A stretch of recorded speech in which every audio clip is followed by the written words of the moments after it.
সামাজিক যোগাযোগ মাধ্যম ও ইন্টারনেটকে অপরাধীরা প্ল্যাটফর্ম হিসেবে ব্যবহার করায় দেশে সাইবার ক্রাইম বেড়েছে বলে মন্তব্য করেছেন ঢাকা মহানগর পুলিশ কমিশনার বেনজির আহমেদ। তিনি জানান, সাইবার অপরাধীদের কোনো ছাড় দেওয়া হবে না। GM তসলিমের রিপোর্ট।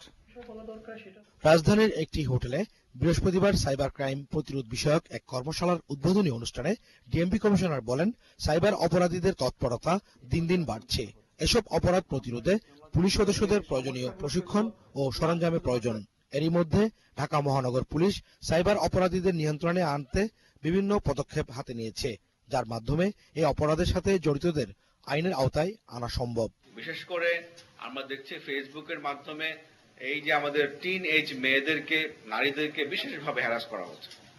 তারপরে বিভিন্ন ধরনের অপরাধ করা হচ্ছে, থ্রেট মেইল পাঠানো হচ্ছে, ফটো ফিনিশ করে। আমরা দেখেছি যখন আমরা গত 5 মে আমরা অপারেশন সিকিউর শাপলা করি, তখন ফটো ফিনিশ, ফটোশপের মাধ্যমে অনেক ভুয়া মিথ্যা প্রচারণা করা হয়েছে। এভাবে নেটকে অপরাধের একটা প্ল্যাটফর্ম হিসেবে বাংলাদেশে ব্যবহার করা হচ্ছে। দিনব্যাপী আয়োজিত এই কর্মশালায় ডিএমপি কমিশনার আরো বলেন, দেশে বর্তমানে ইন্টারনেট ব্যবহারকারীর সংখ্যা প্রায় 3.5 কোটি। গত 24 অক্টোবর থেকে চলতি বছরের 5 জানুয়ারি জাতীয় সংসদ নির্বাচনের আগ মুহূর্ত পর্যন্ত এই সময়ে বিভিন্ন পর্যায়ের পুলিশ কর্মকর্তাদের ইন্টারনেট ব্যবহার করে মোবাইল ফোনে দেশের বাইরে থেকে অপরাধীরা হুমকি দেয়। শুধুমাত্র প্রযুক্তির কল্যাণে এসব অপরাধীদের শনাক্ত করাও সহজ হচ্ছে বলে জানান তিনি। সাইবার ক্রাইম নিয়ন্ত্রণে পুলিশকে অ্যাডভান্স টেকনোলজি বিষয়ে প্রশিক্ষিত করাটা জরুরি বলেও মন্তব্য করেন তিনি।